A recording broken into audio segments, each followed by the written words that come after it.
নমস্কার বন্ধুরা, আমি রাখি। আমি কলকাতায় এক নামকরা হসপিটালে কাজ করি।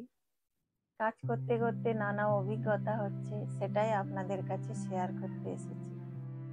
আমরা যে ওয়ার্ডের মধ্যে ঢুকি, মানে আমরা ওয়ার্ডের মধ্যে 5-6 জন করে থাকি। দাদা দিদিরা, নার্সের দিদিরা, ডক্টররা সবাই থাকে।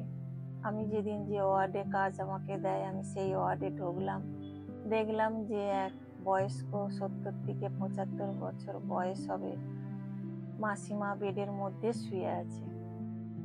তা মাসিমা ওই ওয়ার্ডে সবার নাম জানে, আর আমি ওয়ার্ডে আমাকে কাজ দিয়েছে, আমি ঢুকেছি। তা মাসিমা বলছে, এই শোন শোন, আর তোর নাম কি রে? আমি বললাম মাসিমা, আর আমার নাম হচ্ছে রাখি। তখন মাসিমা বললো, ও আচ্ছা। তা মাসিমাকে দেখে প্রথম কথাতেই আমার খুব ভালো লাগলো।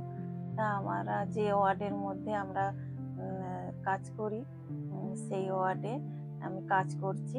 তা মাসিমা কাছে যখন আমি কাজ করতে গেলাম, মাসিমা বলছে, তোর বাড়ি কোথায়? মানে নানা রকম এরকম কথা বলে মাসিমা সবার সঙ্গে, শুধু আমার সঙ্গে বলে তা নয়। মাসিমা এইভাবে কথা বলে মাসিমার সময়টা কেটে যায়। তা মাসিমা বিকেল হয়ে গেছে, 4টে বাজে তখন। মাসিমা আমাকে বলছে, এ রাখি শোন, মানে একবার নাম বলেছি, মাসিমা সেই নামটা মনে রাখে। এ রাখি শোন। আমি কাছে গেলাম মাসিমার। তা মাসিমা বলছে, এই কটা বাজে রে এখন? আমি বলছি, মাসিমা, আমি এরকম করে তাকালাম, মাসিমা আর এখন 4টে বাজে। তা মাসিমা বলছে, শোন না, আর ভিজিটিং আওয়ার তো শুরু হয়ে যাবে, আর আমার তো ওই তোদের তো আর আমাকে বলছে, তোদের তো এই তো 8 ঘন্টা সময়, আর আমার বৌমা আসে, আমার নাতিরা আসে, মেয়ে আসে, জামাই আসে, আর সবাই আসে, আর একটুখানি করে কথা বলি আর সময়টা চলে যায়। আর সব সিকিউরিটি দাদারা যাও যাও যাও যাও করে সব বাইরে পাঠিয়ে দেয়, আর ভালো মতন কথা বলতে পারি না। আর শোন না, আর আমার চুলটা একটু বেঁধে দিতে বল না, আর একটু টয়লেট পাচ্ছে, টয়লেটটাও করে নেব।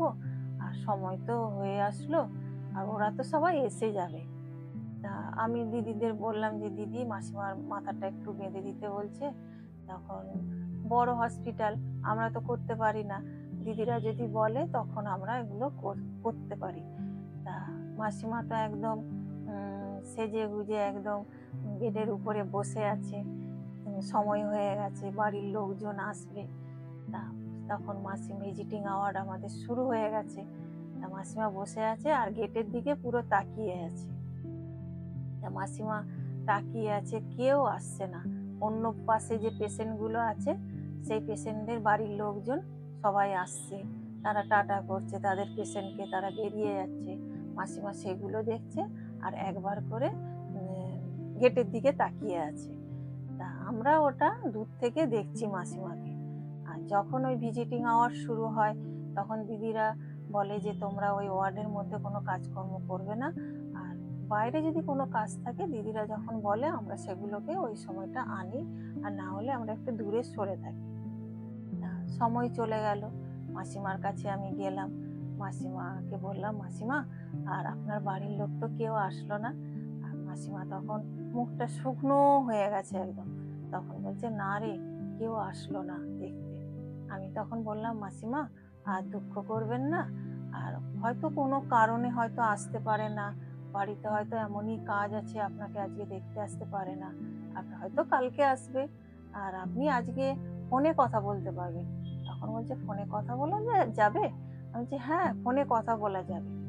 তা মাসিমা যেন খুব একটা মাসিমা বেশ একটু আনন্দ হলো, মানে যে অবস্থায় ছিল তার থেকে অনেকটা ভালো হয়ে গেল। তা মাসিমা বসে আছে।